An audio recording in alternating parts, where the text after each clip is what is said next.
Um, so just welcome, Jackie. And again, for your information, I think most other people that have been to a class with me before know kind of how this works. But so this is labeled, I think Diana labeled this Cooking with Chris. So again, my name is Chris, and I work for the University of Minnesota in a program called SNAP Ed. So if you're familiar at all with the SNAP program, or people sometimes refer to it as EBT, that program has this department connected to it where there's educators like myself that come and speak to people that not necessarily receive EBT, but maybe they live in a building that's subsidized. So then there's a higher chance that people would be qualifying for SNAP or receiving SNAP. And so classes like this are, again, they're free to everyone that attends. Oh, we have some sheets. Thank you very much, Nick. And this, of course, is in partnering with the Empower program. So there's other people that are delivering classes. And so I'm always happy to come my one time a month, which is always going to be on the, what is this now? The third Wednesday of the month is always my part to come. And what we do typically is talk about a topic of the month. And then we, if I don't get too caught up in the topic and discussion part, we get to actually cooking something. So I do have an idea today of what we're going to cook. So sometimes I come with the standard recipe, and sometimes I come with a little bit more free form or freestyle idea, and that's what today is going to be. And the topic for today, Diana, was called, I let Diana name it. Eating healthy on a budget. So that was going to be my guess. So we've covered this topic before in different ways. Sometimes I use the pad and I'm making a list and letting people kind of fill in the list of how they save money. Because some of you, I think, were in that group before with me. Maybe instead what we should do is just have a little bit of discussion in the beginning and kind of get it right to the cooking part, which is what I was hoping to do, is more like take the ideas of how we're going to save money and eat healthy at the same time, and then put it into practice by cooking a recipe. So maybe just a review for those of you that were in that discussion before. What are some of the things, if you're willing to share, you do, again, to save money? We'll just start there. We'll worry about the healthier part, for after we find some of those ways we can save money. But what has worked for you when it comes to, being on a budget, tight budget, and saying, I still obviously have to feed myself and my family. So how am I going to do that wisely? So anyone have an idea? I use coupons. So do you use physical, like paper coupons? Do you use phone? Anything nothing on your phone? Just paper coupons. Okay, so I go back a ways. In fact, today's my birthday. Happy birthday! Thank you. And I just see my super one. I'm this many. Okay. Yeah. 53. Wow. Isn't that how kids used to do it? 53. 53. Yeah. I just turned 53 today. Oh, you're A right. year and a half. And having turned 53 and hearing coupons, it takes me back to when I was a kid. And I remember Say coupons again. coupons. Q? Is it? Coupons. Coupons. Oh, coupons. Oh, that's coupons or coupons. So I've always said coupons, even though I know the use in there. Yeah. But I remember sitting down with my mom before we would go to the grocery store, and she'd be like, "Can you cut all these out?" She would give that to me as like a job, or I don't know. I like to do it or something. I was helping, so she would say, "Go through this magazine that she was done with," and she got magazines all the time. And she'd say, cut out these coupons. And I'd be like, sure. And then she would take the pile that I would cut out and go, yes, no, yes, no. And that got her pile. But she'd have me do all the work of doing that part. But I remember the coupons being very important to my family because it was a cost-saving thing. And there was a time when our family, or my family, was receiving a little bit of help. And I know that we oftentimes not just had to use the coupons, but we were specifically looking for the off brands, which at the time were called the generic brands, or generic. So I remember going through the aisles, and there would be all the colorful brands with the labels like there are today. But then there would be these stark white labels with black lettering.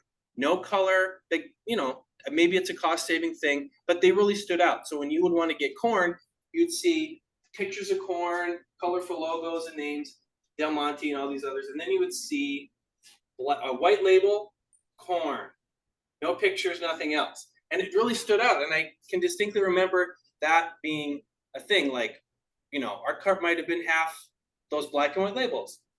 And so I just remember going back going, that's the reason why we're getting those, is because they're cheaper than the name brands. And so I can very much relate to using a coupon.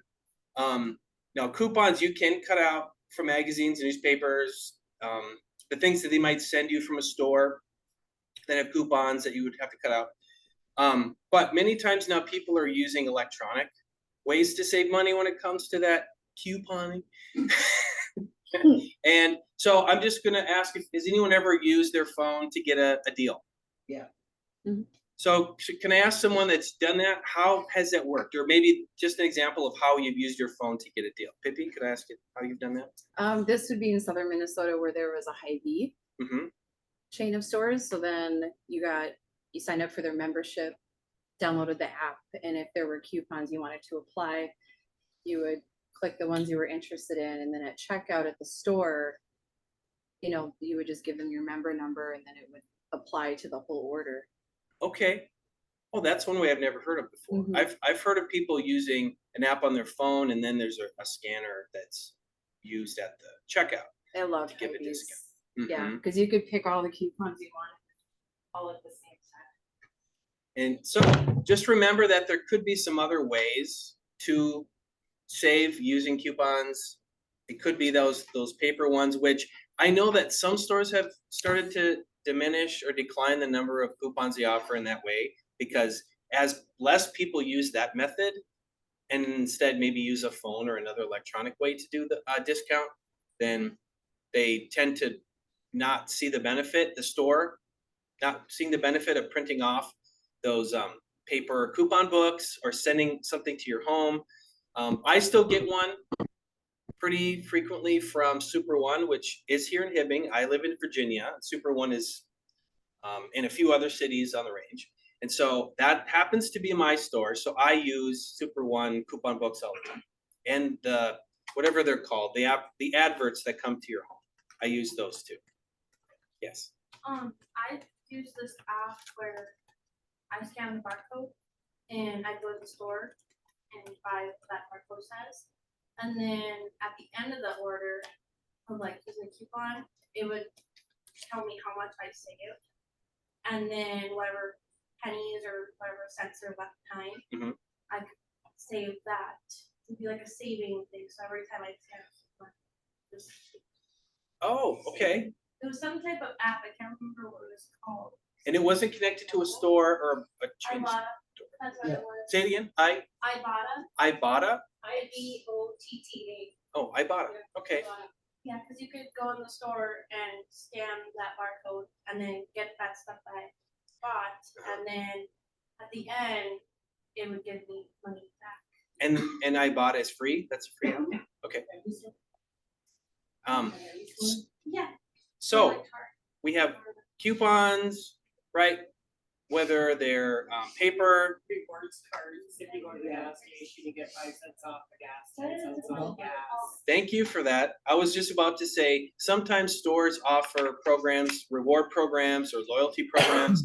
And what you do is you maybe offer that when you are a first-time customer, but if they forget to, you can always ask. Because if you're going to a store you've never been to before, a lot of people might be moving to Hibbing and they're from other cities or from other states. And so just asking at the store, do you have a loyalty program? Is there like, You don't have the card present, they can look up at your phone number. yeah. Oh, and before I forget, coupons. I go to Super One and they have I was gonna say a coupon code that they can look up at the time for you, meaning if there's a deal that you don't have a coupon for, even though sometimes they even say it, you know, with coupon. One big code that basically will cover It checks of it. all of their current promotions. And that's something that I always say. And sometimes they say, I did it.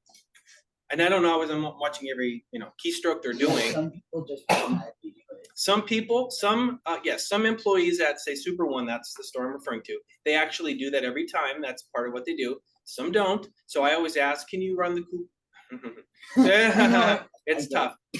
Can you run the code for me? And if they do, and sometimes they haven't yet, and when they run it, they say, oh, that's $7 off your total. I said, thank you. They have So- a coupon box there too, that if Yeah. you don't have a coupon to get something, It's like they have a, a big bin and you can go through it and see what coupons you want. it's ones that like people have already clicked out usually, and they just don't use them. They just put them away. My grandma used to, she's the one who told me about that. And I like that. I go in there sometimes to see if I can find some bargains on it. Because not everybody wants to go through that process of looking in the book, seeing if there's something they want. Sometimes you're like, I'm not gonna do that. But if you ask at the end, many times the employees, they aren't gonna say, oh, they have never had this happen to me. Never had them say, you don't have it. You don't have the coupon, so you can't get the deal.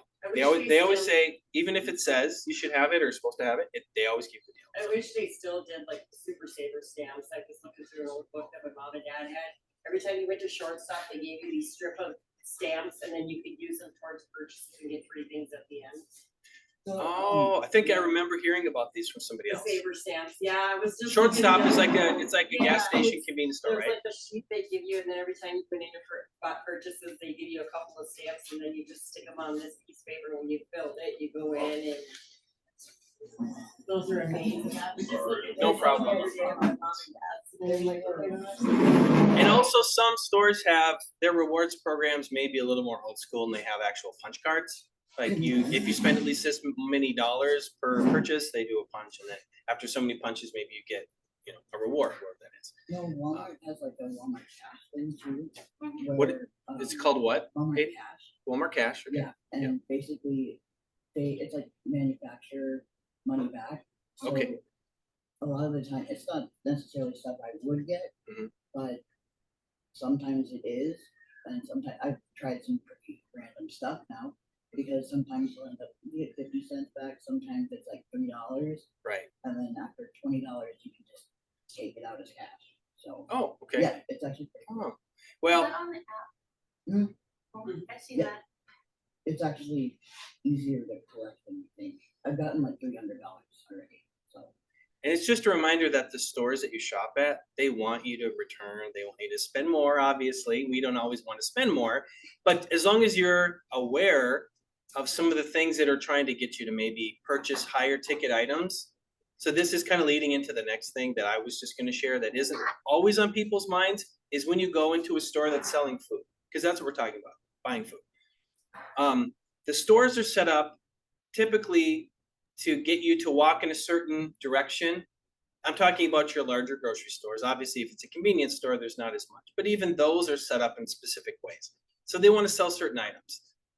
Certain brands or companies that are selling food have contracts with these stores to say, I want my products to be, they actually have, it's set up in this way. They have to be at this level of your vision. So they don't want them here. They have to be here or something. So there's a lot of different ways that there's marketing that's being used to target you and your money. So it's always good to remember that when you go to the store to buy food, that you have a plan, because it's very easy to go in there with the cupboard, the refrigerator, it's empty, I gotta go buy food. So you go to the store and you're just going and I'm just saying this is probably not the way to do it, is just to say, what are you in the mood for? Oh, that looks good, that looks good. Especially when you're hungry, you're gonna be grabbing things that you typically wouldn't be if you were full and have a plan. You'd be taking things off that shelf, putting them in your cart or basket that you wouldn't want to buy because they're impulse buys or those kind of buys that are just more of what you're in the mood for. And those foods typically cost more and they're less healthy.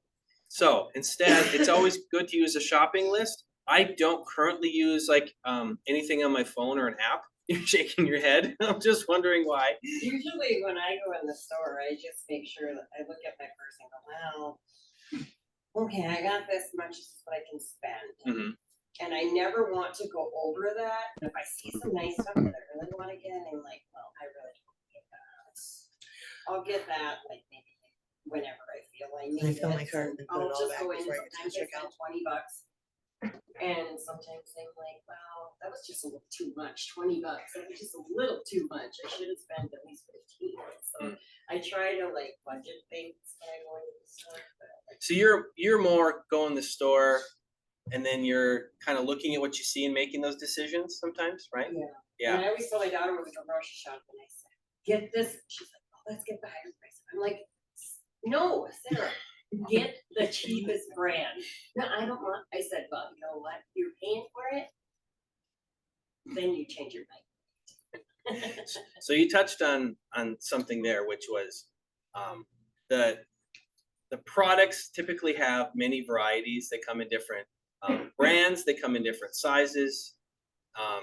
And so one thing to remember. But I've noticed a lot of the Walmart brands are Mhm. just as expensive as the regular brands. Yeah. Oh, so I had gotten that. noticed that a lot.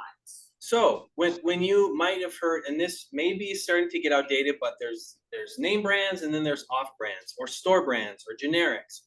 I don't know how prominent that is with people that are just now shopping for themselves for the first time. I'm talking like 20-something-year-olds that are saying, okay, I'm in my own apartment or living with friends or whatever. Now we're going to shop. I grew up with those generics that I described, right? Which is that very stark, you can tell what they are. Now, you can't quite tell as you're going through the store which are from which. So if you don't know and you're the first time shopper for yourself, you may say, I don't know a Del Monte, which is what I call a name brand, compared to a Great Value, which is a Walmart off or store brand, right? And there is a difference because store brands are typically, they're cutting out a middle entity, right? So there's how the food got created by the growers and then the manufacturers. And then to get it to the store, sometimes there's a distributor in the middle. And that distributor then takes those products from all the different companies and they house it in a warehouse. And so when the store needs Captain Crunch, they call up the distributor and they say, I need a case of Captain Crunch. And that company goes, yep, we got it. They take it, they send it off. They have a truck center. But all the ingredients are the same, it's just a different brand. Well, I'll get to that. Or you can cut out that entity and now you have a company like Walmart saying, we're going to sell the product to you and we're going to make the product ourselves. We're not going to pay a distributor. So when they do Great Value, they're not paying another company to buy that product from, because every time you take a step from the grower to the manufacturer to the distributor to the store, there's a little bit of price added on and then you pay that price. So the reason why generics or store brands are cheaper is because they don't have to pay another company to hold it and do the service of taking it off a shelf, putting it on a truck and sending it to your store. So I always encourage people to look at those prices of those store brands or off brands. So what are some you can think of? There's Great Value from Walmart. Shopper's Choice. Shopper's Choice. And where do you see those at? Is that at Walmart. Walmart? Okay. Is that still Walmart? Do you know? Is it like I've heard of? It's a Shopper's Choice, it's like an imitation, I don't know if it's something that came like from back when it used to be IGA, even Oh. had those Shopper's Choice soups. Okay. So. Does anyone else know of any brands like what I'm talking about? Who's ever heard of Our Family? So Our Family is an off brand or a store brand. I worked for 10 years. I worked for that company. That was my first job out of college, was working for that company. At the time it was called Nash Finch. Now it's called Spartan Nash because they merged together with a company. And they have this brand of products called Our Family across many different kinds of food. Yeah, they have Essential brand, they have Flavor Right. Essential every day. Yeah. There's Flavor Right. Target has one too. Yeah, I Something think that is- pantry. Something pantry. Yeah. Market. Market I kept pantry. thinking market, I'm like, there's something else there. And there's probably, I mean, you mentioned Hy-Vee. Hy-Vee probably has their own something. And because I'm not familiar with Hy-Vee, I wouldn't know. If you've ever heard of Publix, with the last letter is the X of Publix, they are not here local, but there's many Publix stores in other states where they have their own brands too. I've visited friends and gone to a Publix store, so I've said, oh, that's their brand, and you know, all right, figure that's their The brand. Cash Wise, those are good grocery stores. We're just one of the- Rochester. Like Old Twin Cities Town. have like Rainbow and Cub, and I don't even know if some of these still exist. There's still Cub Cashwise, foods. I think Cashwise might still be in Owatonna, I'm not too sure. It was combined with a liquor store and a grocery store combined, it was right by the Embers Restaurant in Mhm. Owatonna. So using your food smarts and your budget smarts, when you go to the shelf to look for, pick a product, doesn't matter. We'll just say, because it's part of what I brought, is canned tomatoes. So if you go to the canned vegetable section, you're gonna see 10, 15 different brands that are selling canned tomatoes. And they're gonna be in all sorts of different shapes, flavors, all that. So there's a lot to go through. In fact, just today when I was shopping, there was a gentleman that came by and he said, I wish we still lived in the 70s when there was not, like the tomatoes weren't like from here to here on the shelf. Tomatoes were here and you knew exactly what you're looking for. I could kind of relate to that too, because now when I walk into the store, you have to go through a lot more to get to what you want. Part of it is the way that the store is designed. In fact, the store in Virginia, they designed it specifically now to not let you cut through to get back to the section you want to. They make you go through the produce section, which I'm okay with, because as a nutritionist, I'm like, I would love people to say, oh, apples are on sale, and they maybe weren't going to buy apples, but they see them and maybe they or their family might enjoy apples, so it's a healthier item. But then it also takes you past the deli, which is a place where the store makes the most money, if you didn't know that. So they sell products at a really small markup when they're buying it from another company, a distributor. But when they're making things in their deli, they're cutting the meat themselves in the meat department or the bakery. That's where the store makes the most money, because that's products they're making from their own work, and they don't have to pay somebody else to make it, box it up or jar it or can it up, and then they have to ship it to them. They're doing that all in store. And so they want you to walk past those departments. So the Virginia store happened to kind of do this redesign that says, we don't want you to cut through to be able to get right to the dairy section or the cereal section or whatever. You have to now go through here, and you're going all the way back past the deli section, and then you're going past the meat section. Then you can go to the department you want to go to. Now, all of that is set up specifically, again, to get you to walk past other departments and maybe have an impulse buy, like, oh, I don't have supper. Maybe we're planning on cooking supper tonight, but when you walk past that deli section, you saw, I don't know, Swedish meatballs or chicken and mashed potatoes or whatever it might be. And you just said, oh, they already pre-cooked it, it's already there, I can just buy it. Well, that's typically where you're going to pay the most. It's going to be like a restaurant kind of price. In fact, from the deli section with the pre-made food, it's going to be by the pound. So when you look at it, you're not necessarily knowing, unless you say $3 worth of this, and then they have to figure it out, right? They're usually going to ask you, how much do you want of it? And if you're not sure, you might get more than you would want to spend anyway. So not saying the deli is a, stay away from section. It's just, that's where they make their most money. And that's where, again, pre-made food, like a restaurant, is going to cost more because the work was done for you. And you have to pay extra for the food that's pre-made eat, as opposed to the stuff you have to put the work in and make yourself. So there was a few other things that sometimes they flash in front of my face and I forgot, so maybe they'll come back to me. But any other ways you save money? I was just gonna make a comment about the generic foods. Generic. Those a lot of times are made by like the big brand companies. So.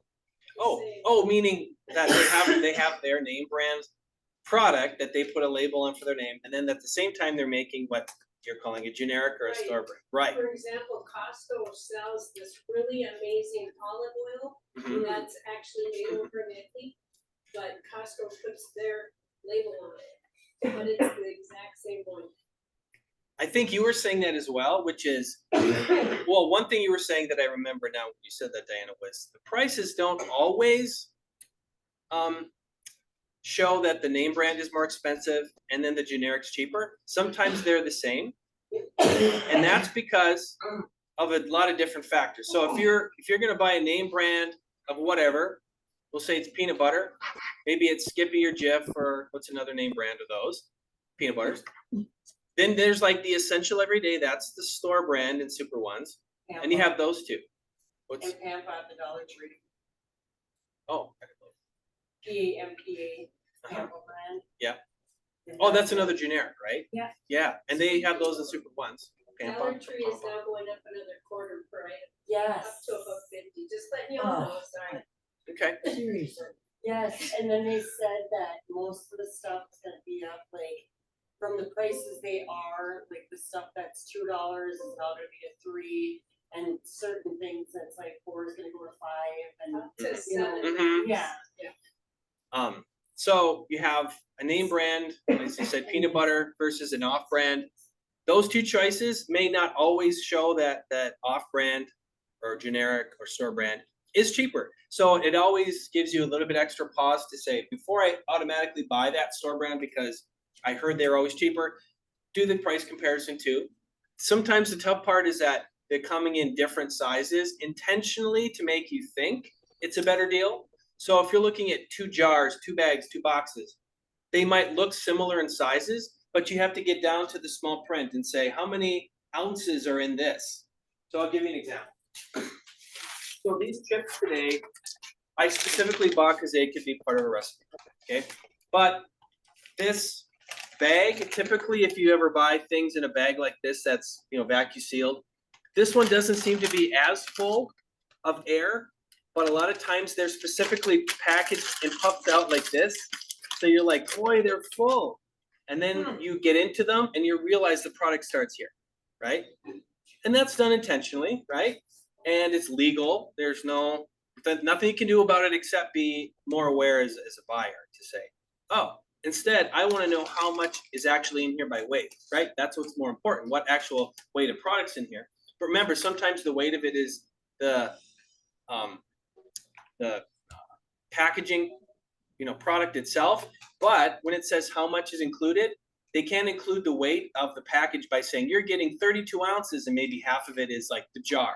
But they can't do that. The one thing they have to do is tell you exactly how much of the product's in there that's consumable food. And so this has 16 ounces, also known as 1 pound. So this is 1 pound of tortilla chips. So they can't have the chips and the bag, and if there's anything else for weight from the packaging, they can't add that into the amount. So when you're comparing 2 brands together by saying maybe there was another brand of the same chip, and one said 14 but looked like the same size bag, that's the one thing you need to do for the work part is to say these bags look the same and they weigh almost the same, but this one has 2 more ounces of chips in it. And that's part of where you can also save your money is by saying, I'm getting more for my money because I know that they're for the same price, I'm getting more for this one. Or So- the clearance department. So that was going to be my next place to go. I read Specifically, your mind, yeah, because we met each other there, what was it, last week, I think. we it was met each two. other. It was two of my two. It's every other week, yeah. At Super So One 2 times in a row. Clarence. So if your current store that you go to has any kind of a discount or clearance section, try to find out where that is if you've never looked for it. Ask if they have one. The Super One in Virginia has one. There's 2 stores. That's where I live and that's where I shop. And I'm always shopping for myself and for class food. Sometimes I go to Walmart, right? So I'm doing that different kind of comparison. Walmart also has a section, and at least in Mountain Iron, they have a section in like by the deli section where they put like soups and breads and things together, Yeah, and they they're have kind of it meant to by be like milk. discounted by the milk. Mhm. Yeah, it's But- right by the milk. But you have to seek it out because they're not really trying to get you to say, come get the deals. They're there, but it's on the deal shoppers to find. It's almost like a little bit of a hunt, right? That's the first spot I run when I go to Super One and Walmart. is I go to the clearance. Mhm. Especially Super I One. do too, but not everyone is as familiar with that process, especially if you're kind of a first-time shopper and not as familiar. For that, it's really helpful to ask. Say, is there a place where are the discounted items, the clearance items at? Because sometimes they are in certain locations. So here in Hibbing at the Super One, it's at the place that the 2 big doors where they come back and forth with product from the back. That's where they have that shelf. And you can easily pass right by it without knowing, because it looks like that's for employees only, that section. But as you look at those 2 doors, here in Hibbing now, there's 2 doors to the right, there's one set of shelves, about 4 or 5 shelves, and that's their clearance section. And they also have a shopping cart that's near that's kind of just freestanding that has a lot of things that aren't fitting on the shelf. And that's their clearance section. But they don't have a sign there. No. it's not It's obvious. right down from the orange, Yeah, it's right there with the, they have coffees cold and coffee, orange, yeah. yeah, they got orange does juice it. and stuff like that. So in Virginia, it's in a similar location, but I'll share this. So I happened to buy this today when I shop for class food at Super One South in Virginia, and this very same chip bag was on clearance at Super One Hibbing. Yeah. This one 50 cents, Hibbing $1.50. Yeah. So I've noticed, for example, that the Hibbing clearance section is not as competitive as that Virginia South store. They're different managers who choose different clearance protocols or ways they do it. Good. So it's just good to know because not everybody can make a trip, say if they live in Hibbing to go to Virginia and take the chance that maybe they have good clearance items that they want. That isn't reasonable because you have to spend money in gas and it's your time too. Time is money. And so it's thinking of all those things, those factors when you're buying your food. But if you happen to know that L&M has a clearance thing right in front of the store too. They have a clearance shelf there and 2 carts up in the front as you walk in the door. and it's There's- food items or it's Yep, everything? Yep, Oh, they have food items. and Oh, everything there. Oh. Yeah. you're talking about L&M, the store that Yeah, has yeah, like, yeah, yeah. no? Oh yeah. Yep, I- right in the front when you walk through the power I doors, forgot. it's like. It's right by right- Super. Right before automotive, you'll see there's a big clearance thing Okay. there and they've got stuff there all the time. Well, thanks for sharing that because I don't always know.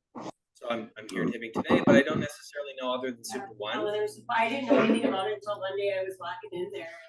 My cousin Dale was like, hey, look over there. And I was like, oh, and they have bags of chips, they have bags of candy, they clearance all pop, they clearance out, pretzels and different things. So they have a quantity of different things. Are there other stores in Hibbing, for example? I'm assuming most of you shop in Hibbing for food, yes? Are there other stores besides Walmart or Super One? I mean, you said L&M has food. Mhm. Are there any other stores that have food? That grocery type food? Aldi's will be coming to Hibbing, It's going in the old Kmart, October, What is November. Oh, in the old Okay. Kmart at the Iron Gate Mall. It's, I don't know if you Holiday know has a clearance where, section like, too. okay. Both holidays. there used to be a store called like Short stock has multi-store it too, right by something, the like at a registers, jewelry they've shop. got chips and smaller one. pop and candy and stuff on And clearance. There used to be, when I lived in Hibbing, this is going back a few years now, there was a really small grocery store, and I'm already forgetting the streets. It was Cop Cook. Cop Cook. Is Cop Cook gone now? Yes? It's It's gone. It is no gone? more. So, I'm not from this area, so I don't know how long that was there, but Cop Cook was a small. Correct. Right. And so, Not all that food is going to Salvation Army. Way back. Red All, I used to pour coffee. Red Owl, there used to be a Red Owl. Yes, and Oh. it's in Wasaba Mall. I was a little girl and they had a little restaurant there in Wasaba Mall too. Yeah. I was a little girl and I was walking around with coffee pot. So my next Yeah. tip is to compare, like use different stores if you're within a certain mile, because you don't want to be driving 10 miles out to see if there's a deal there and you may or may not get the benefit. Yeah, we even had a festival foods, IGA, get all that stuff back in the day. Mhm. Nothing no more. So at least though, there's Walmart to have as a competitor to Super One, right? So Walmart's a there's much bigger Jubilee, company, just- but and there's one that's not too far away. So just thinking about maybe maybe you live in Hibbing, but you're working in Chisholm or you're working in Virginia or wherever. Maybe you, instead of saying, well, I have my favorite store, and you're kind of set in that being your store, if you're really looking at deals, you might say, I want to instead save a little bit more money by price comparing at the store that's where I work or where a family member lives. And maybe you have a deal with that family member to say, could you check out that clearance section? If there's something really good, we can meet up whenever we talk or get together and you can buy, you can have that conversation over the phone. This is something that obviously cell phones have been around for a long What is time. the name of that one in Virginia? It's the discount pantry store.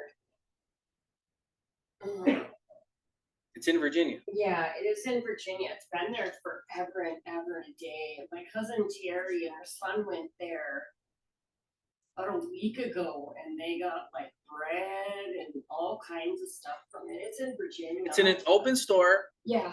It's not food distribution like a food shelf, right? No, It's no, okay. Huh. Now I have something to look up because Yeah. it's very I'll have to possible things find pop out up. next time I see, if I see it on Super One or something and you're in there getting some goodies, I'll just have to remind you what the name is. You have to check it out, cause Yeah. they have discounted stuff there and everything. Okay, so I look at the clock. We want to make sure we get to our food. So I think the next thing, I don't know how we're going to work this out with the camera, Pippi. Don't worry But about it. I want us to get back to the kitchen. And so what I'm going to do before is I'm going to tell you what I put together in my head. So I didn't have a recipe. I did actually that I told Diana, and then I sort of changed a little bit from what I said. So we've done enchiladas here, and I got the idea from you, and that's With why. no meat, yeah. Yeah, we were going to do a meatless enchilada. So I have a recipe for chicken enchiladas that, by request, I said, could you do something? Because I happen to. Cause of the fast name for us. Yeah. So again, part of what I liked about that idea is some people, because of Lent or because of other dietary choices, they don't eat meat. So going to a meatless meal, even once a week, having like a meatless Monday, that's kind of one thing that I've heard is a promotional thing, right? Can do a couple different things. It can give you a little bit lower cost because almost always the protein, the meat that's in a meal is going to be the highest price per weight, right? So whether it's chicken or turkey, beef, pork, those things are typically going to be the most expensive ingredient in the dish that you're making, whether it's a soup, hot dish, whatever it might be, even just a sandwich. And so going meatless one day a week is going to be likely a savings for you. Now there's ways to save money even when you know you're going to buy the protein because you want to make it the way you like it. So I'll just say that at Super One South and probably at other Super One stores, they have a section that's the about to get to a certain date grouping of foods. And so just remembering that the dates on most foods, so I'm just going to give you that example, is by saying, we all know that every can, box, jar has a date somewhere. Sometimes it's hard to find, sometimes it's in really small print or it's on the bottom. But remember that things like canned, boxed, jarred, things that are at room temperature, these dates have nothing to do with safety. Nothing to do with safety. Meaning, I could have this can of corn in 2 years. As long as nothing broke the seal, I can eat this corn and I won't be sick. And it's still going to taste like corn. Now, if I were to have these 2 years from now, they'll be stale, but you won't get sick. Right? Unless there was moisture on the chips, which is that's the reason why these can stay out at room temperature and not spoil. It's because there's no moisture. So obviously, if the integrity of this bag was broken and it was open to the air, right? That's one thing. But it's vacuum sealed, and so that means that what's inside, as long as the air doesn't get inside it, moisture, then it's going to stay good. And those dates, it's important to know because that's how we can waste money too. You can look at these dates, or someone else at your house can look at these dates and go, hey, this is past today. This is older than today. So garbage. So that's just a reminder. So the things instead you want to look out for are the things that are more perishable and can spoil. So what do you think those things would be? What things can you not ignore the dates on? Meat. Milk, dairy products, right? So some cheeses though can last a long time because cheese has a very low moisture count for the most part. Most cheeses do, not cottage cheese. That's like wet cheese. I got some chicken from the food shelf. It was March 24, 24. March 24th, 24. So No, it's a literally, year. that's like a year, Was it? It was frozen. It was frozen. Oh, it was frozen. So I opened it up and it was just like I just bought it. It was like brand new. Yes. Yes, and you used it. Oh, You nice. use it, right? I freaking hell. Okay. Delicious. That's one of the things that I wanted to get to as well. So thank you for that. So the dates on products that say best if used by, freshness dates. These things are intentionally added in part to tell you about the things they're saying. Like, I guess it's kind of like believing this company to say the date they put on here was done through some kind of testing. To say they let this can stay for however long, and then they had someone taste testing it, but I don't know that for sure. That's not something that you ever will know, right? When they put these dates on, it's for some companies, I feel personally that it's arbitrary, or it's intentionally to get people to say, oh, this went bad, garbage, I have to go buy more. Now, unfortunately, that's part of the equation when companies are trying to sell you food, is to try to get you to buy more of their products. And it could be through the picture, the marketing, the sales of it, like things that are going on sale. That's part of how the company wants you to buy the product, but part of it is having that date potentially get you to say this isn't good anymore. So then you throw it out. And they're not, it's not like you're blaming the company, because they gave you the date, and now if you don't, if you believe in the date that it's about safety, you throw it away and you want to buy more. So that's just something to remember, that it's dairy products. So like milk, yogurt, some cheeses, eggs. Eggs is another one too, right? You can't have eggs in your fridge or out for 6 months. I have a feeling though that, go ahead, sorry. Mayonnaise. If things have been opened, so let's pretend this is a jar of mayonnaise. You opened it, you've used it. If it's still sealed, it keeps for much longer than if it's been opened and used, right? Because now once the seal's been broken, air's been in there. Even if it's in the fridge, it will spoil faster. That's why when you open up ketchup or mustard or mayonnaise, you can keep the unopened jar on the cupboard in the pantry. You can keep it at room temperature. It doesn't go bad. But once you've opened it, now they even say put it in It's the all fridge. yellowish. Yeah, that's what Terry had on her mayonnaise when she opened up it the other day, and she was like, oh, she's gonna make some kind of pasta salad. But it's I hate when you. And she said she opened up the lid of it, cause it was already pre-opened already once before, she had used it, and she went to take the lid off. Get a spoon of it, it's all yellow. but it's meat too. So it's not just dairy, but meat. So obviously, if you go and you're getting fresh hamburger, chicken breasts, that are thawed, fresh, those can't be just left in the refrigerator for 3 months, right? Those things have to be used, or they have to be frozen. So if you can get something that's close to a date, even something that's past a few days, remember, milk that has a date on it, say the date's today. They, being the store, they want to sell you that milk before that date, because they know people are going to see that date and they're going to go, yikes, get away. I don't want that. I'm scared, right? They obviously can't, that milk inside doesn't, like, once it's tomorrow, it doesn't spoil, right? So I'm not telling people to test the safety of their milk by having it a week or 2 weeks after. Some people use what's called the smell test or sniff test. I've used it. Yeah. I've used even like a little taste test where I'm like, that's off. Not going there. Because if I don't smell something, because not everybody has the same sense of smell, they might say, it smells good. And then they take a taste and then they realize it's bad. But once you see that date of, say, today, you can still use that milk beyond that date. Many of us probably have done this and we know that, but some people may say, oh, I didn't know you could do that. I've had milk spoil a few days before the expiration. Sure. And it could happen with a lot of products. Just because the date on there says something doesn't mean that during the manufacturing, during the transport, even at the store, if they have a cooler that they didn't know went out and it's supposed to have kept the food to a low enough temperature, but they didn't realize for a day that it was at room temperature. We may not have known that. All those things, hopefully they have policies all along the way to keep us safe so we don't get sick from our food.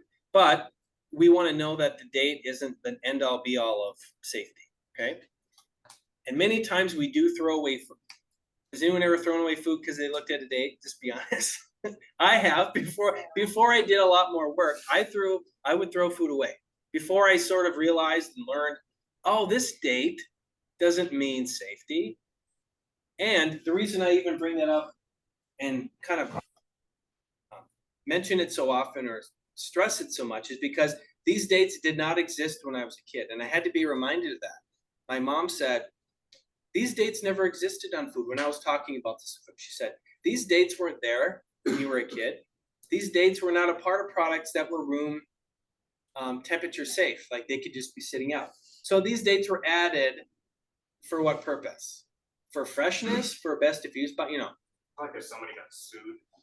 they just putting labels on stuff oh, you know what? versus customers. It could be because of something where they were worried about getting in trouble, right? But just remember that as long as the seal is kept intact, whether this was canned in 1975 or 2025, as long as this seal wasn't broken, then what's inside should still be safe to eat. Now, I'm not saying if you find a can from 1975 to give it a try, because at some point, the integrity of the can will deteriorate, even if it's just sitting in a room for 40 years. How many years is that? 50 years. 50 years. I should know.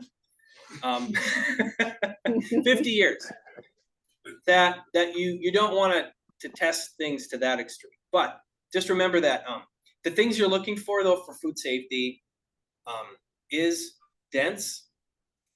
So if you happen to see a dent in a can, it doesn't mean that it's bad what's inside. That's another way you can save money, is looking for dented products that are discounted. You may say, I'm not sure about this dented product. Or this bag that may have been, say there's a box of cereal. I've seen this many times. One, they have the box of cereal and there had been a tear in the box because someone got, a little crazy with the box cutter, and they actually went through one of the cereal boxes when getting them out of the larger box. And they said, well, they don't want to throw that box away, so they may put a piece of packing tape over the rip. As long as the bag inside isn't open, then it's still fine. I would still buy that box of cereal, and I do it all the time. So if like the very top of it, you can see there was just a tear, right? And they patched it up, I will buy that product all day long, as long as I know that the inside. Now, you don't always know, right? That the inside also wasn't torn open. And I know that not everyone's going to feel the same way I do about like, well, if there's a dented can, what you have to remember about dented cans is if the dent is so bent that the sides of the dent are sharp to the touch, like if they're sharp, like you're like, ooh, if you pushed your thumb on it, you might cut yourself. That's where you have to worry about the safety, what's inside. If it's a dent that's like a soft dent and you can feel, even if it's like significant, but it's soft, like the edges are soft, then, and you don't see any actual liquid coming out, that's typically going to be a safe product. So a lot of dented products that have a tear or rip are going to be safe to eat. And you could probably save a deal, and it would be a deal because that company doesn't want to throw away those damaged products. They still want those to be sold. So you get 50% off, 80% off. I've tended to like squeeze products too, because if you hear any air escape from it, it's not sealed. Sometimes it's not so easy to see visually or to feel it. So squeeze it. Right. Has anyone ever actually seen a can that has bulging? Not dents, but like the top or the bottom. Okay, so if you ever see that, that's a product that needs to be thrown away immediately because that means air got inside. The reason why this product stays safe is no air got inside. Bulging means that something inside is grown that you don't want to put in your body, and that product has grown. That say bacteria has grown and now has produced its own sort of air, and that caused that can to bulge. That means. Obviously, we look at loaves of bread all the time, and we see things that maybe have grown on them, and we say, let's throw that away. A lot of times, though, you can salvage parts of your loaf of bread if you cut out that. So I'm kind of getting on food safety here, but you can usually salvage and save money by saying, oh, a couple of these slices of bread look like they got something growing on them. And a lot of times people just be like, just toss the entire loaf. Sometimes it's just that section right there just happened to have a little bit of moisture in the bag, but the rest of the loaf of bread behind it is still fine. So I would say that you sometimes can waste money by throwing away products that would still be usable. So obviously I'm giving you, the suggestion to make your own decisions. Don't go by me, because people still, what I'm saying is there's an inherent risk to everything that we put in our bodies, okay? Every food, every drink, even the ones that appear like this can I keep picking up, this can could still make me sick. And not as a fear factor, scare you thing. It's just to remember that there's inherent risk, and all we need to do is be aware of the risk and then find the ways we need to to sort of reduce or mitigate that risk, so. Okay, so I've already talked myself into 2 o'clock, can't believe it. But I realized something, I also didn't bring in can opener, which I usually get the cocked up, do we have one of those, Dan? Knife and. Well, we were here one time when someone said, I could get in that can, and someone actually went like this, other back pocket. And I'm like, no, let's not do that. And When then it's hot, do it. I just didn't want that to be the way somebody gets caught. And Oh, I've done that. And also it was like a pocket knife, I'm like, we don't really want people's personal pocket knives going into our food cans. kitchen we used last time? I don't know, I know you had one last. So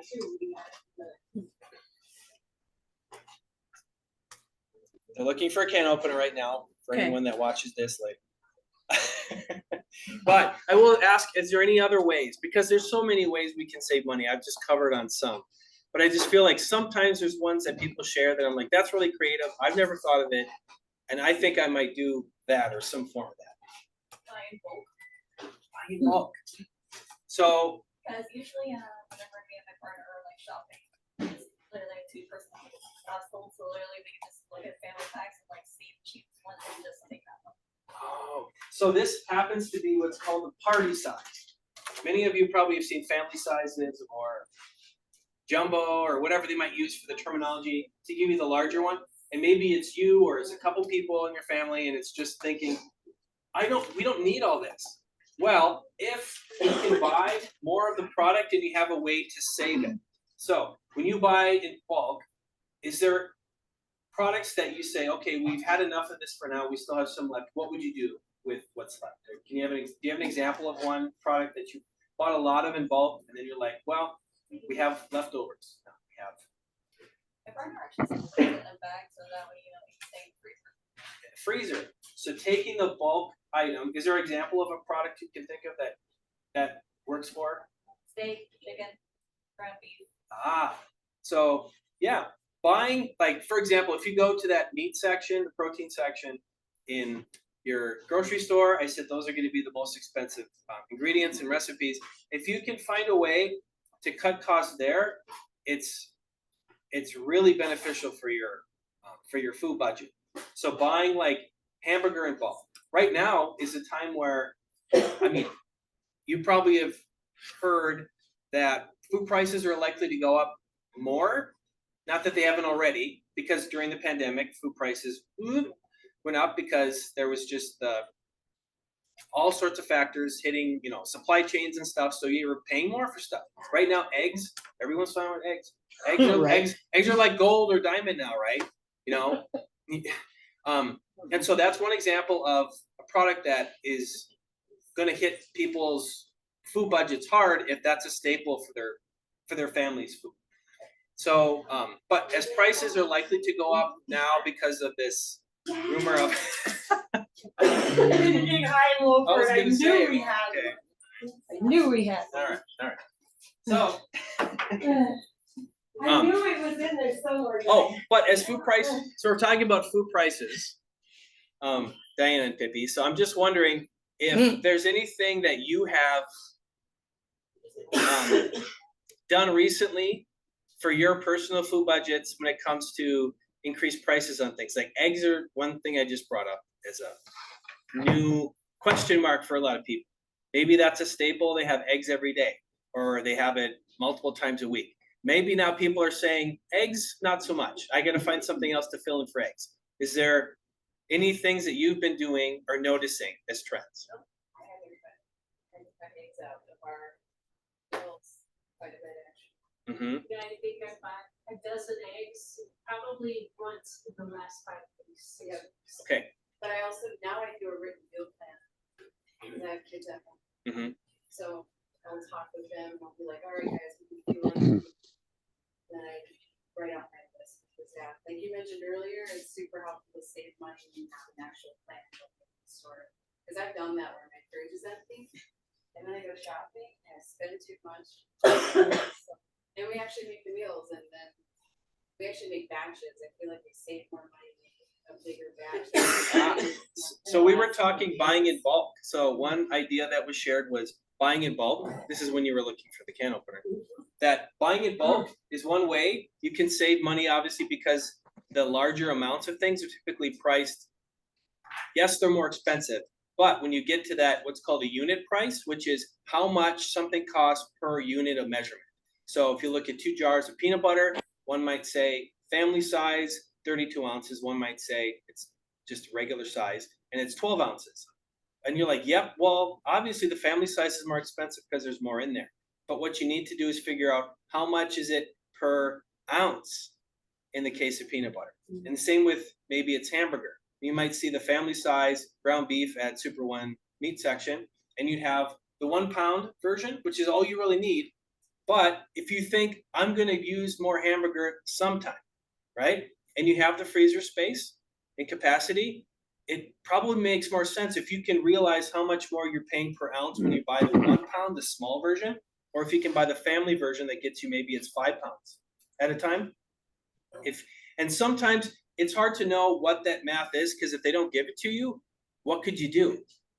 Well, you can either do that little math problem on your phone, which is, again, if you don't know what I mean is, if you know the price of 5 pounds of ground beef, and it tells you how many ounces of beef. If you didn't know, I'm just going to do this math. I just have to do this because this is, again, too important for people. Because a lot of people don't know about unit prices. And once you know, I've heard people say, thank you for explaining unit prices, because it's so much easier now to figure out what's the better deal between two things that are the same product, different amounts. So if you have 5 pounds of ground beef, anyone have any guesses? I wouldn't know. Who's recently bought that much ground beef? How much might that cost? $38 maybe? Okay, I'm gonna say 38 bucks. Okay, so 5 pounds. Okay, so if you had 1 pound compared to 5, you don't even need to do the ounces comparison now. You can just say 38 bucks divided by 5 pounds. That's $7.6 per pound that you're paying for ground beef. Now, if you were to say what would the 1 pound cost at that same store, right? $38 for 5 pounds. 1 pound costs, maybe it's $9, $8, something, right? So I just said it was $7.60. If the 1 pound costs $8.50 or $9, then you already know, and you can use that other beef and freeze what you don't need. That's the better deal. So that's how you do unit pricing, by saying 2 different amounts of the same product. How do I know what's the better deal? And remember, if you don't do the math and just make the assumption that the family size is a better deal, sometimes it's not. Right? For a roll of hamburger at Walmart, it's almost $5. For a package of 1 pound hamburger at Super One, it's $6. Okay. And you might find things in between there. Sometimes things are actually priced per ounce, and they'll tell you how many is in here. It's not like an even amount of 5 pounds, 3 pounds. Like if you're buying steak, right? It's not going to typically tell you it's exactly 1 pound. It's going to be whatever the cut of meat was. It could be 1.5 pounds. It could be somewhere in the middle. And then you have to do a little bit of work to do that calculation, but that's where, phones come in. If you aren't as familiar with using like a calculator like I was doing, I just went to my calculator that's on here. You can actually use apps that you can type in this, like you're saying price, amount of ounces or pounds or whatever it might be, and then you put in the other product, it tells you. Now, that's if the store doesn't tell you. But I've actually asked stores, I said, I noticed you don't have unit pricing on these things, and that's a little confusing. Is there a way to get those prices? And then I've actually been a part of, it was in Menominee, that's where I was going to school, and this is part of my training. It was doing a project, like a project outside the school. That was one of my kind of student projects. And I got a local store in Menominee, Wisconsin, to add unit pricing is what they do for their pricing. Intentionally, because I knew that people going in there were going to say, I don't know what the better deal is. There's more in this and less than this. I don't know what the better deal is. They're different prices, obviously. I don't know what the better. So I said, could you introduce unit pricing? Again, giving the reasoning and the whole bit. So I helped work with that store to get that put in. And I'm very proud of that, because I know that people walking into the store, they see the 2 prices, and then they see unit price sitting there. The big price, the one that's not unit price, that doesn't mean much to a lot of people. The unit price right there, actually, you can compare. And you can say it's 32 cents per ounce, 45 cents per ounce. Right there, you know it's apples to apples. So and you know 32 cents per ounce, it's cheaper. That's the one I want to buy. So that's just another thing that it's important to remember about unit prices. That's what's called when you actually have that apples to apples comparison of things that have different amounts in them, is another great way to save money. And I thought, weren't you just saying something too, Diana? Or maybe it was Pippi, I'm trying to remember. I was asking, buying in bulk, making large batches, that was Pippi, right? Mm-hmm. So when you make larger amounts of things, more than you need for your meal, you're intentionally making more so you'll have more for a different meal a different day. Mm-hmm. So what's an example of something you might make a large batch of? Chili. Okay, so you make chili, and you're knowing it's only intended for maybe this one main meal, maybe a few extra meals beyond for leftovers, but maybe you know you're going to have more than you need for just that one or a few meals, right? Mm-hmm. Then what would you do with the leftover chili? The leftover chili I would store in a container in the fridge overnight, and then I would throw in my deep freezer the next day. Okay, and then when you put it in the deep freezer, what would sort of the method be for you? I mean, you have a container it sits in the fridge Mm-hmm. for like when it's, Yeah. The So I use overnight. like dry erase markers on my stuff, and I'll put the date that it was put in there. Mhm. We typically go through all of those foods within 3 months. If it's older than 6 months, then we throw it out. And you found this to be a cost savings. I'm Yes. setting you up for what I want to hear. Yes. Yes. But it would be a cost savings because, maybe in your words, how would that be a cost savings? To make in bulk, make a larger amount. Because I can use that in another meal to feed the family. I don't have to go out and buy the groceries to make chili again. So there's the expense of buying more ingredients to make Mhm. another chili. That's chili. Yeah. And there's I'm avoiding waste, so I mean that's huge. Yeah. So, and I'll just add in, because of the transportation costs, right? Getting to the store and Oh, back, yeah. that's a cost. So And you're not having to pharmacy. do that a second time or a third time, right? Yes. That's already. Sorry. And There's Chick-fil-A there. Sorry, I got big feet. And in addition, right, when you have those extra meals and you've written on them, you or whoever might pull that out of the freezer for that next meal, you know how long it's been in there, because who's ever done the deep dive into the freezer and said, I don't know what's in here, let alone know when it was put in. Freezer Right? burnt me. And what does that mean? It's going to go in the trash. If you don't know and have confidence of what it was, or maybe you know what it was, but you're not sure when it was put in there, you're likely not going to want to have it. Even if I tell you it's safe, even You look freezer burn meat is not the greatest, but it's not the greatest. You can still cut that off when you make it. So just as another aside, when you have products that have been affected by freezing, maybe they were in a section where they were against the wall of the freezer and that just got colder than the part in the middle, or vice versa, that you can always still use that product. And that's another cost savings, is not throwing away that steak that you bought. Maybe you bought in bulk and you have, maybe it's a ground meat, or you bought steak from that clearance section and it said, freeze it.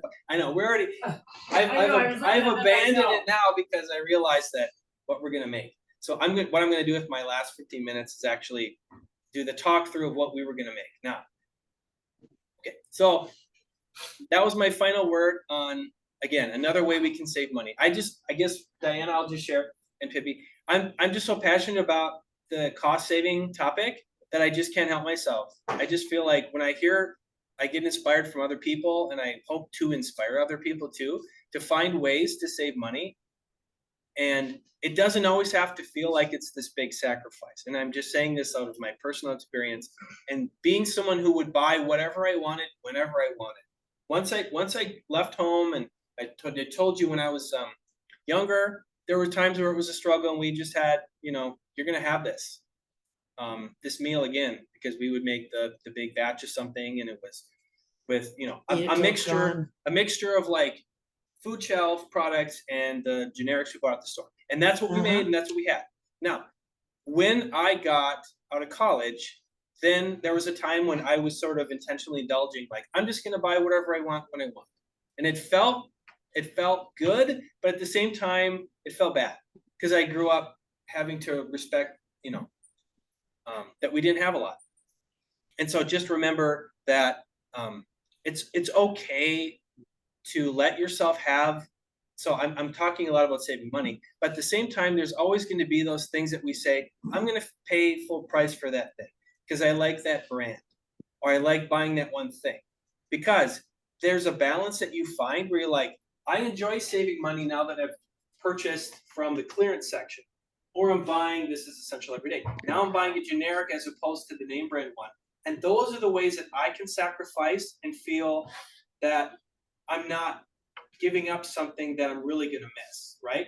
If it's just a can of corn, why are you paying 50 cents more, 75 cents more, when the corn inside is just gonna end up going into a mixture of things like a soup or a casserole, and you're not even gonna notice the difference? Those are the places to save money.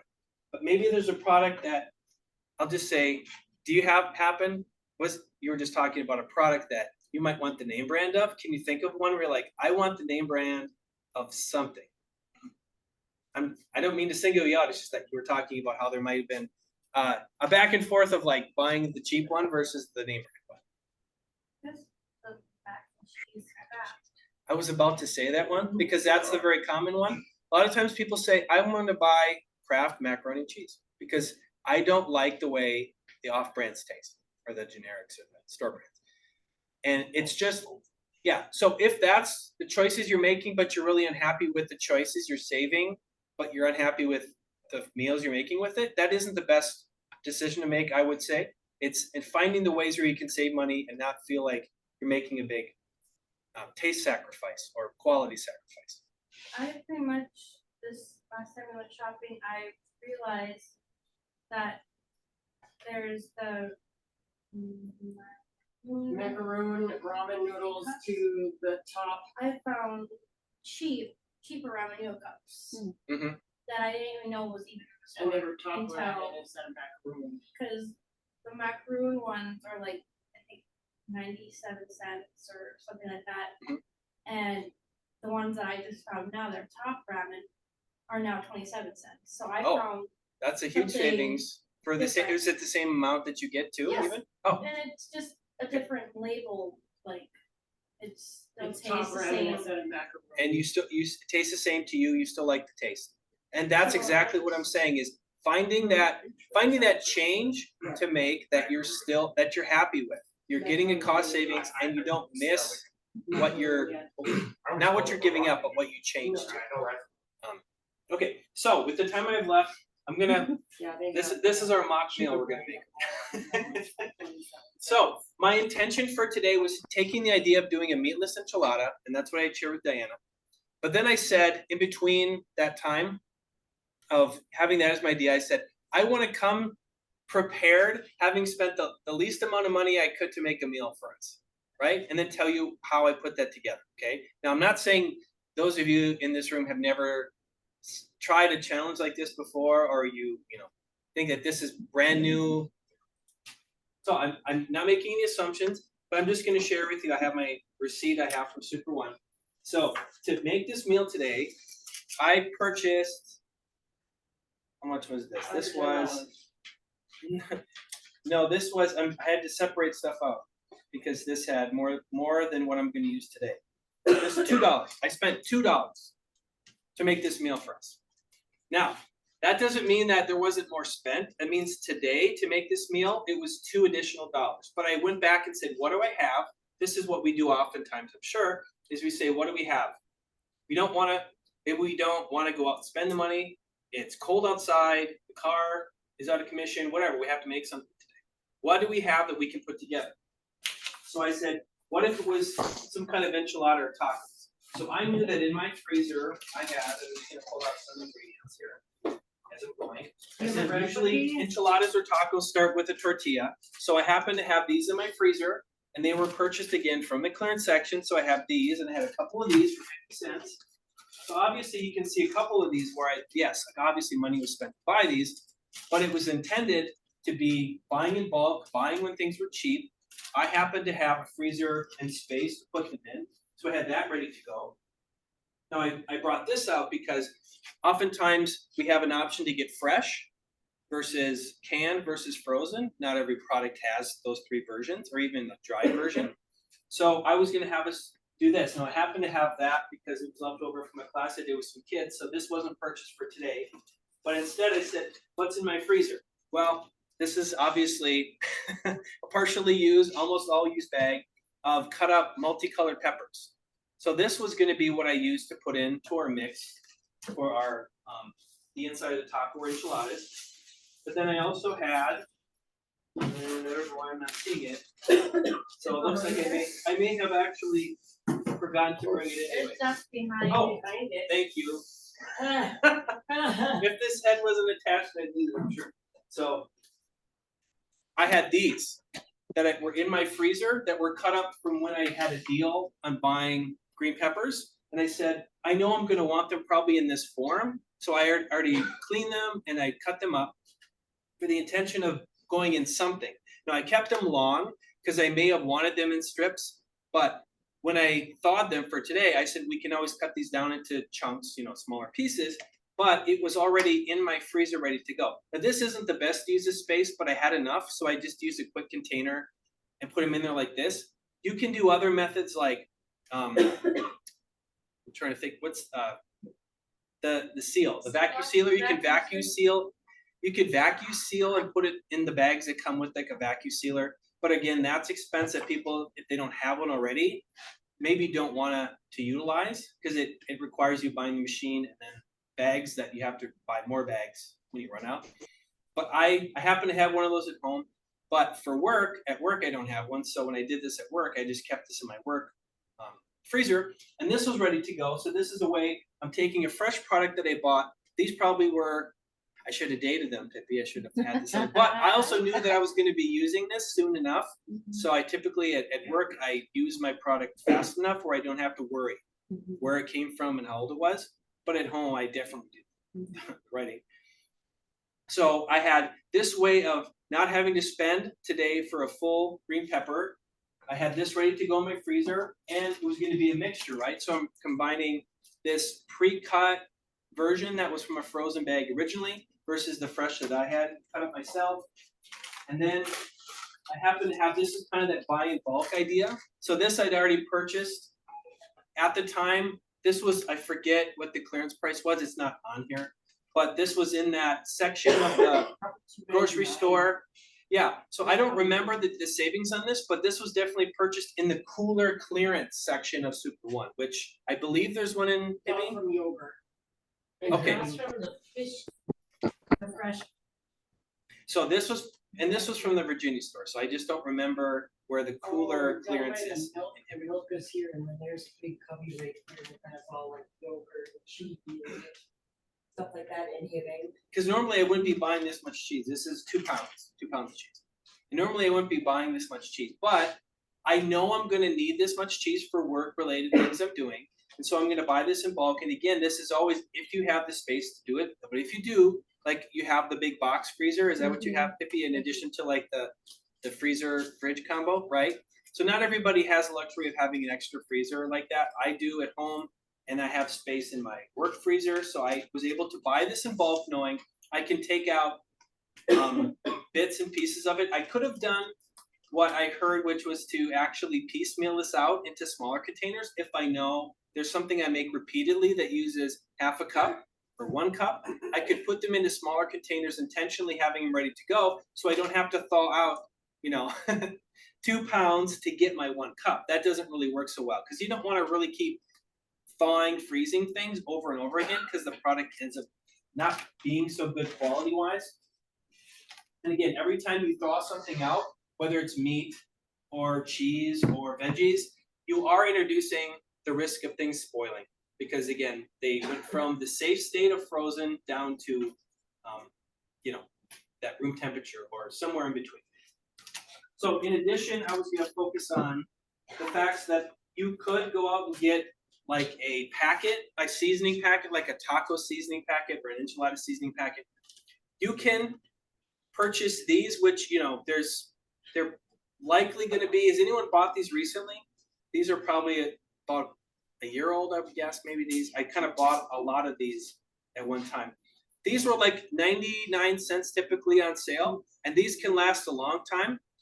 And I'm saying this as opposed to, again, buying those pre-mixed seasoning packets, which aren't terribly expensive, but if you can make your own, you can actually make them to taste, meaning if you don't like something about the pre-made taco seasoning, enchilada seasoning that you can obviously buy pre-made, you can make it up yourself by just doing a couple Google searches. And you can say, how do I make such and such?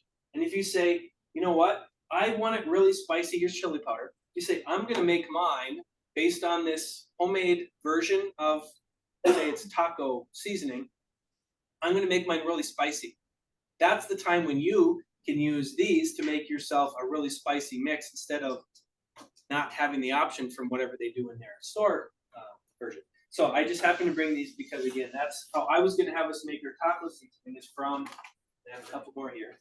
Do you have a recipe for the thing you were gonna make today? No, it was gonna be a free form one. I have the one that it was based on, so I can give it to Diana, and then you could just, if you wanna do the meatless version, you could just take out the chicken and replace it with something else that maybe it's beans. That's what I was gonna have us do today for the meatless version I'm with just saying for like a day when we can eat the meat, you know, what the recipe was, so that way we yeah. can eat it on a day. So I definitely have a chicken enchilada recipe, one that we've made even here in class. Okay, So- yeah, Sarah's writing down some of the recipes for when we're doing now. So this was going to be the meat replacement, which is to have beans, which oftentimes in Mexican restaurants, they have a meatless version, which would have beans. Sometimes obviously the beans are mixed in with the meat too. But this was going to be a mixture of both what's just called refried beans. And if you've never bought refried beans in a can, this comes like basically in a block. And that block then has to be heated up to make it more palatable. Like, Aiden, have you tried this before, by the way? So you're kind of familiar with this, maybe? And these happen to be spicy, but this is using that, again, that essential every day to save some money. And then black beans, right? So not the paste form. This is kind of like a dip or bean dip or paste form. And this is like the beans in full form. I was going to have us do a mixture of these two together. And then I had some chili beans that, again, these are all in my shell. And these were pinto beans, so it's going to be a couple different beans. And I was just going to ask, you know, what the class would want to do. This is kind of setting it up how I was going to do it. Saying, you know, we can have this version be something. So I'm kind of putting this together as like two different sort of entrees of the meal. One could be doing chips with this kind of bean paste and then putting some cheese on top of that, like almost as a dip or an appetizer. And then these two would be used as the mixture for the taco, what you would put in the taco. So basically using those beans, the bell pepper, the frozen peppers, and here I have some diced tomatoes. This is one of the things I bought today. So this was $1. And this actually is diced tomatoes with green chilies. So a little bit of, not heat, but just a little bit extra flavor. And what is the other thing I bought today? You know this. I bought these 2 cans. Oh, these two. This is all I bought today. So everything else I had either in the freezer, fridge, or pantry.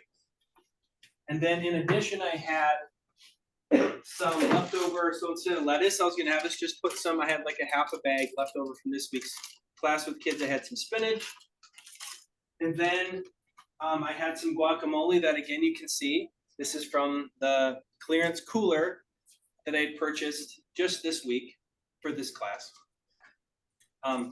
And so I had 99-cent guacamole. And this, just so you know, if you ever bought, this is kind of a name brand guacamole. This probably costs $5, like retail. And so to get it for 99 cents, that's a pretty good savings if you enjoy guacamole. This is probably the only way I do buy things like this, though, like a pre-made guacamole, which I could make, but sometimes I don't really feel like it.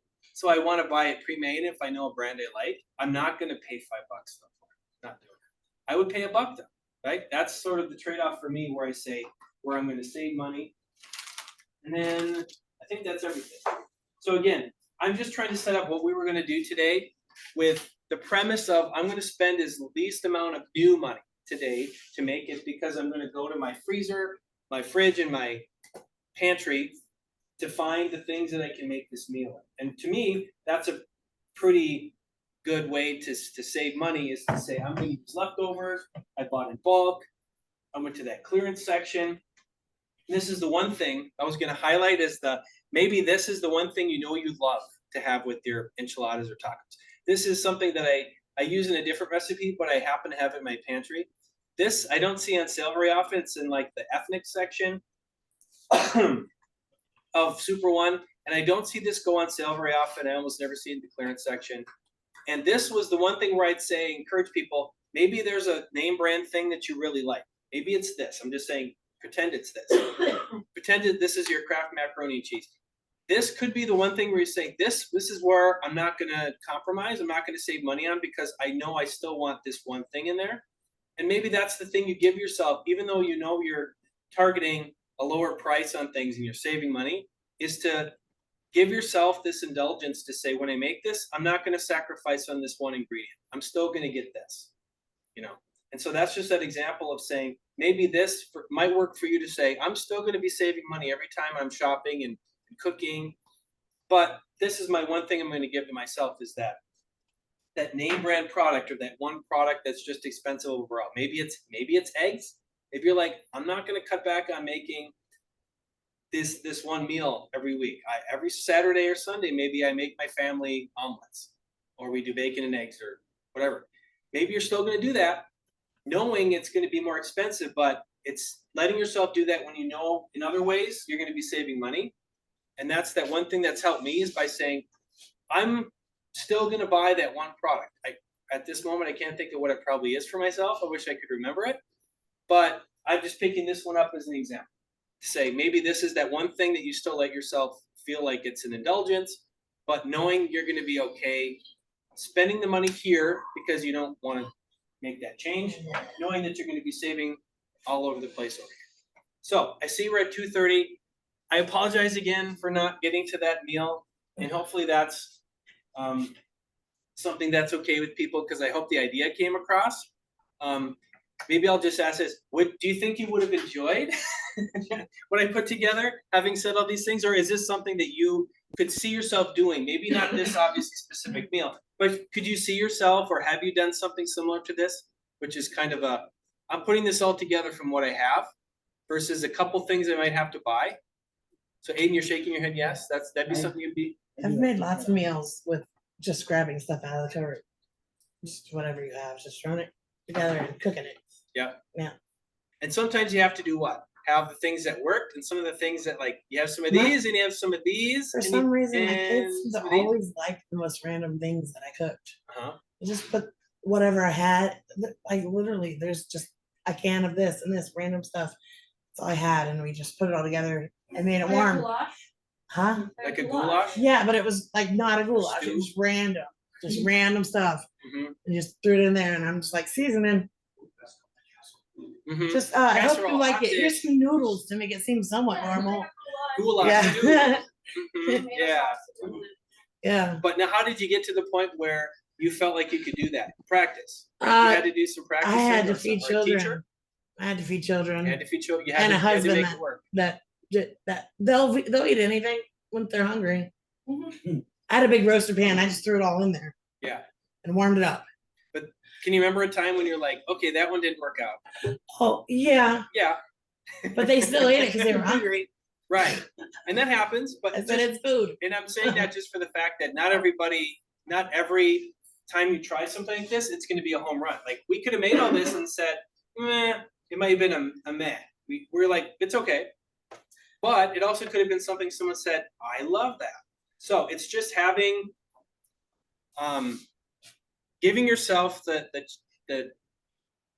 chances you have to take, and you might find something that's your new thing, is like, oh, I really enjoyed this. So, Uh-huh. and just trying it. Yeah, you have a question? We could always try to make this next month on like the 16th, Twice a month. I'm just saying. because the 16th. Because maybe is one of the days you can cook. the third Wednesday, and it's like right before Easter. like right there. Oh, because yeah, it's Easter's like the 3rd or 20 something 22nd. of April. Yep, it would be before Why that. is this? Yep. You could make this. Okay. It's on 420. Yes, So- it is. So That's why, what I'm gonna get a bunny suit. what I'll say about this is obviously it'll be different in certain ways, right? Like these can be refrozen, this can be frozen. I can likely refreeze, right, this, but obviously this won't be good in a month. So as you can see, there'll be some changes to this, and that's where I encourage people to do what you just say you do often. It I just- used to, yeah. Okay. When they were little. Oh, but just giving yourself that leeway of like trying something, even if it doesn't work out perfectly, you know, Eat it. you know what There's you know what went into it. Nutrients in there. You can Yeah. eat it, you'll live. Yep. Is it, I fed good them. to, like, freeze noodles? Can you freeze noodles? So you can freeze noodles, right? If you freeze like a casserole or a hot dish that has Something like noodles or a that. soup, I freeze soup all the time. Just remember that pasta that's been cooked, it's gonna come out more Mushy. mushy. It's Meaning fall apart. like- That's what I'm worried about. Cook them So- not so well. Cook them not so great. Like make them still crunchy. Or don't cook them all the way. That's what I meant. I That's what I meant. Al will- dente. I will cook. Oven thing. Cook them halfway. Wait, what are you talking about? Veggies or noodles? Noodles. Pasta. Noodles? Yeah, definitely. 'Cause I made a chicken casserole type of noodle, Yeah, don't let the It's noodles good. cook all the way. but, you know, I cooked the noodle the whole way.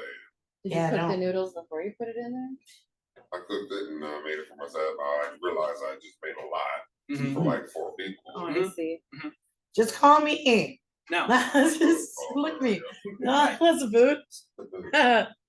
I don't know, I guess that's probably what. Are you planning? so I usually, if I know I'm gonna make